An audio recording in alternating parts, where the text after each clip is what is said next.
চলে এলাম আজকে আবার নতুন আরেকটি ভিডিও নিয়ে। হ্যালো গাইস, আসসালামু আলাইকুম। তামান্না ব্লগে আপনাদের সবাইকে স্বাগতম জানিয়ে আমি আমার আজকের নতুন আরেকটি ভিডিও শুরু করতে যাচ্ছি। আশা করি আপনারা সকলেই ভালো আছেন। আলহামদুলিল্লাহ, আল্লাহ পাকের অশেষ মেহেরবানি, আপনাদের দোয়া এবং ভালোবাসা সব মিলিয়ে আমি অনেক ভালো আছি। হঠাৎ করে ভিতরে প্রচুর খারাপ লাগছিল, একটা প্রয়োজনও ছিল, তারপরেও কেন যেন অনেক খারাপ লাগছিল মায়ের জন্য। তাই তো আর চিন্তা ভাবনা না করে বিকেলবেলা বাচ্চা যখন স্কুল থেকে চলে আসলো তাকে গোসল টোসল করিয়ে পড়ার জন্য, প্রাইভেট টিচার আসবে সেজন্য তৈরি করে রেখে বের হয়ে গেলাম মাকে দেখার জন্য। প্রথমে তো আমিও একজনের মা, তাই তো নিজের মায়ের মা হিসেবে নিজের দায়িত্বটা পালন করে এখন ছুটছি আবার আমার মাকে দেখার জন্য। এই তো অটোতে বসে পড়েছি, অটোতে না সরি রিক্সার মধ্যে উঠেছিলাম, রিক্সায় উঠে গিয়েছি, কিছুক্ষণের মধ্যেই বাসায় চলে যাব। মাকে এখনো ঠিক ওইরকম ভাবে বলা হয়নি, ধরতে গেলে সারপ্রাইজও হতে পারে, কিন্তু কিছুক্ষণ আগে 2-3 ঘন্টা আগে মা ফোন দিয়েছিল, তখন বলেছি দেখি আজকে বিকালবেলা একটু আসতে পারি কিনা, যদি পারি তাহলে আসব, আর যদি না পারি তাহলে তো কোনো কথাই নেই, এইটা বলেছিলাম আর কি।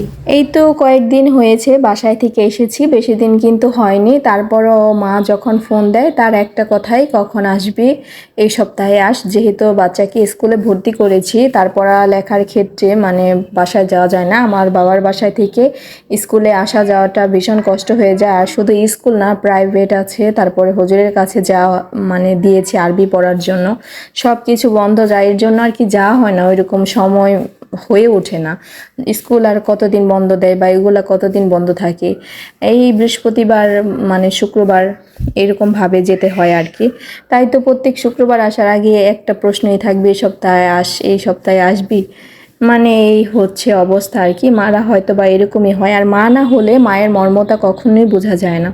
এইদিকে আমি আপনাদের সাথে কথা বলতে বলতে কিন্তু আমার বাবার বাসায় চলে এসেছি। যাওয়ার পরে দেখি ওই যে মাকে বলেছিলাম যে আমি আজকে আসতেও পারি, আমার ভীষণ পছন্দ গরুর মাংস, আমার মায়ের হাতের গরুর মাংস রান্না করেছে, তারপরে ছোট বোন আছে, সে শুকনো মরিচ ভেজে দিল, ওইটা দিয়ে গরুর মাংস খেতে বেশি ভালো লাগে, ভাত। তারপরে দেখি মা এতগুলো আম এনে রেখেছে আমার বাবাকে দিয়ে, তো বলল সেই আমগুলো খাওয়ার জন্য, ভরা পেটে আর কয়টা আম খাওয়া যায় আর কি। যাই হোক, তারপরেও খেলাম মায়ের খুশির জন্য আর কি। এইদিকে বোন আবার ড্রাগন ফল আছে, সেটাও এনে রেখে দিয়েছে আমার জন্য, সেটাও খেলাম। একটা বোন থাকাও অনেক ভাগ্যের ব্যাপার, একটা মেয়ের জন্য একটা বোন অনেক কিছু। মায়ের পরেই যার স্থান সেটা হচ্ছে বোন, সেটা বড় হোক কিংবা ছোট বোন হোক না কেন, বোন বোনই হয়, বোনের মতো কেউ হয় না।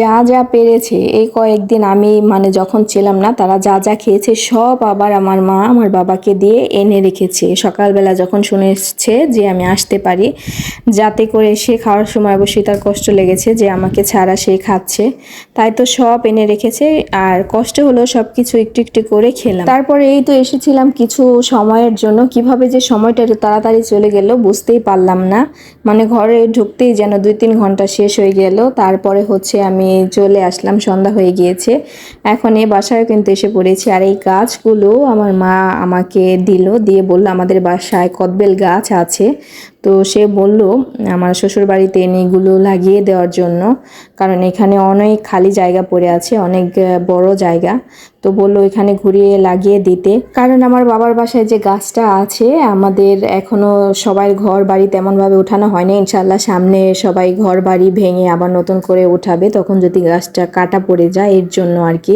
এক জায়গায় থাকলেই তো হয়, সবাই খেতে পারে, আর আমার শ্বশুর বাড়ির মানুষের এই কদবেলটা ভীষণ প্রিয়, এর জন্য আর কি। আর এই গাছগুলো যে এত বড় হয়েছে না, আমার বারবার এটাই মনে হচ্ছিল, একটা গাছ কিন্তু যত্ন আর ভালোবাসা ছাড়া কখনো বেড়ে ওঠে না।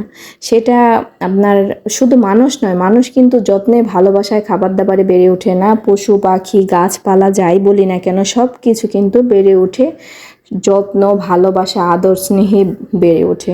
এই গাছটাকে যত্ন না করলে কিন্তু গাছটা এতখানি কখনোই হতো না। তারপরে আর কি আমি গাছগুলোকে এনে এখানে এ বাসায় লাগিয়েও দিয়েছি, সেটা আপনাদের সাথে শেয়ার করলাম। তো আমার আজকের ভিডিওটা এই পর্যন্তই, ভিডিওটা দীর্ঘ করব না, সবাই ভালো থাকবেন, সুস্থ থাকবেন, আবার নতুন একটি ভিডিও নিয়ে আপনাদের জন্য আমি হাজির হয়ে যাব ইনশাল্লাহ। আল্লাহ হাফেজ।